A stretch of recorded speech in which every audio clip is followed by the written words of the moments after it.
Baik, Assalamualaikum warahmatullahi wabarakatuh. Waalaikumsalam warahmatullahi wabarakatuh. Ya, kali ini saya ingin mempresentasikan eh, materi tentang komponen kurikulum operasional di satuan pendidikan. Bisa dilihat ya di layar? Oke. Siap, siap. Komponen kurikulum operasional di satuan pendidikan saat ini namanya bukan lagi KTSP seperti di kurikulum 2013. Kalau kita berbicara kurikulum 2013 tentu ada buku 1, buku 2, buku 3 seperti itu ya.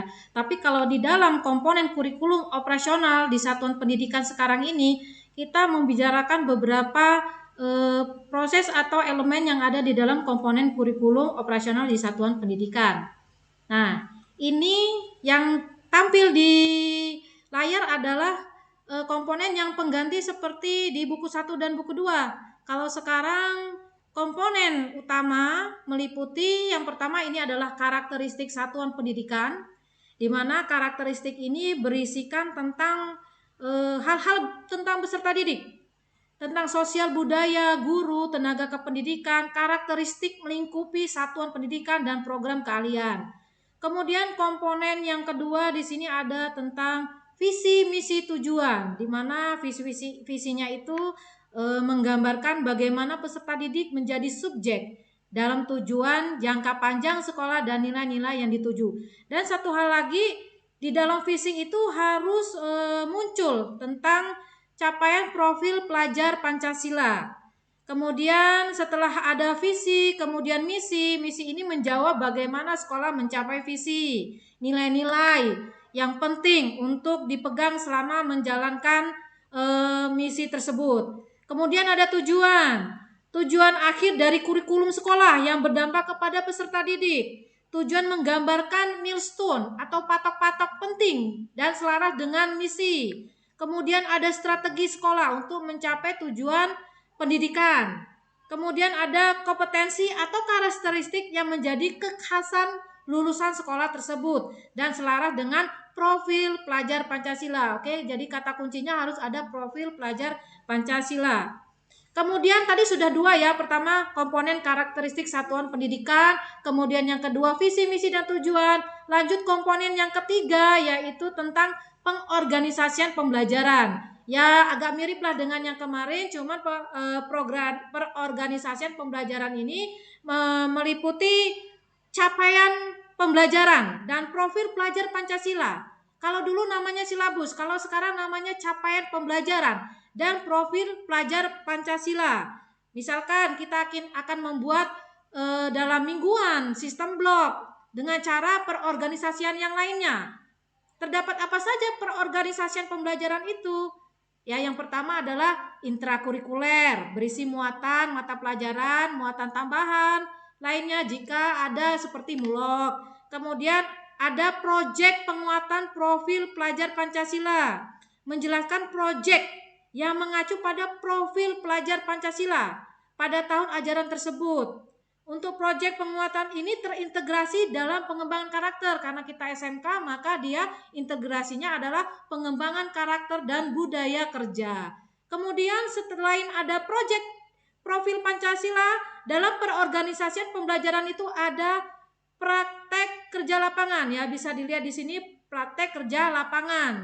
Dalam hal ini minimal 1 semester atau bisa juga 1 tahun. Kemudian di sini ada ekstrakurikuler. Ekstrakurikuler nanti Bapak Ibu bisa membuatnya dalam bentuk matrik atau tabel. Nah, ekstrakurikuler ini juga terintegrasi dalam profil pelajar Pancasila.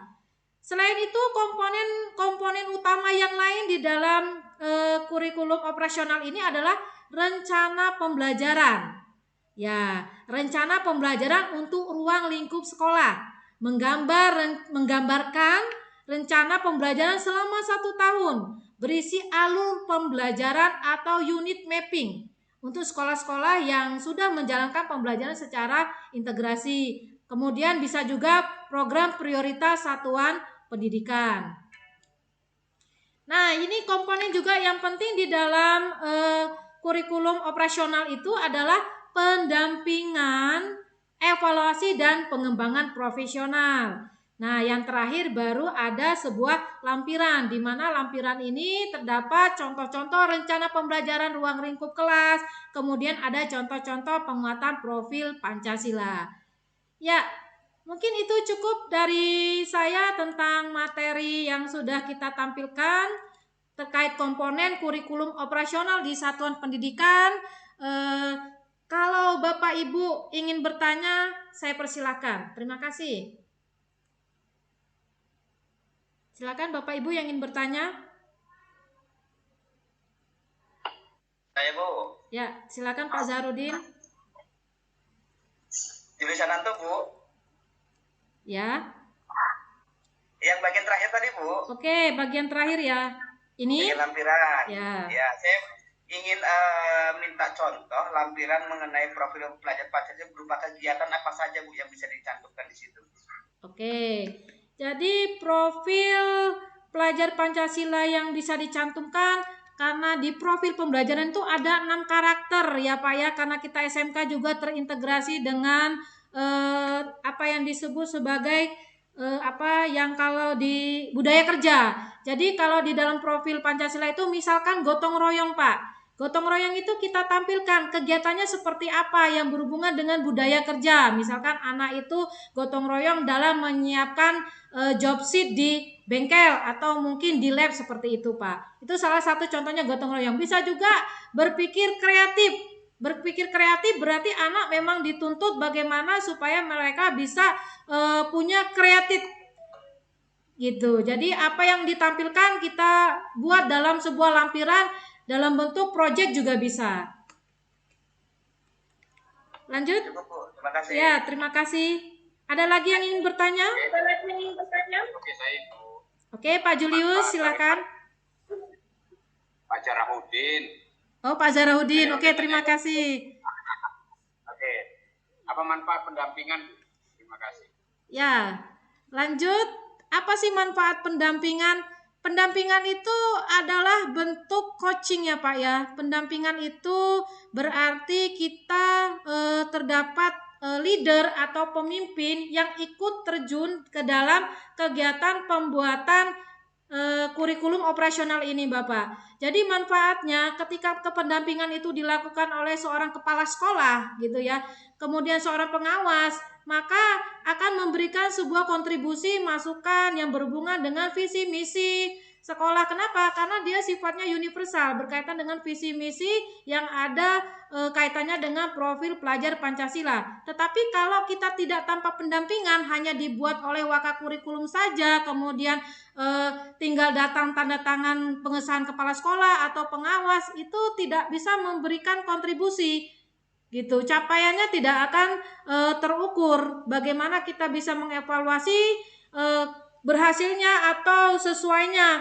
komponen yang sudah kita tuangkan ke dalam operasional kurikulum operasional tersebut kalau tanpa kita adanya pendampingan. Jadi pendampingan itu lebih kepada coaching, pengawasan, pemberi masukan, kontribusi yang berhubungan dengan hal-hal karakteristik atau mungkin komponen-komponen yang esensial yang penting di dalam kerangka kurikulum itu. Jadi harapannya tidak hanya wakakurikulum saja, tetapi tim pengembang kurikulum semua. Siapa yang mendampingi? Yaitu tadi kepala sekolah, kemudian pengawas gitu, yang harus terlibat ikut ke dalamnya. Bisa juga Dudi dari industri yang ikut juga melakukan pendampingan pada saat kita pada program pembelajaran yang harus ada link and match dengan industri.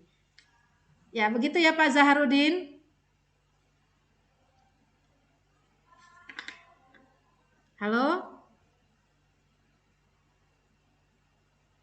Ya, demikianlah presentasi saya tentang komponen kurikulum operasional di satuan pendidikan. Mudah-mudahan bermanfaat. Saya akhiri. Bila topik walidayah. Wassalamualaikum warahmatullahi wabarakatuh. Waalaikumsalam warahmatullahi wabarakatuh.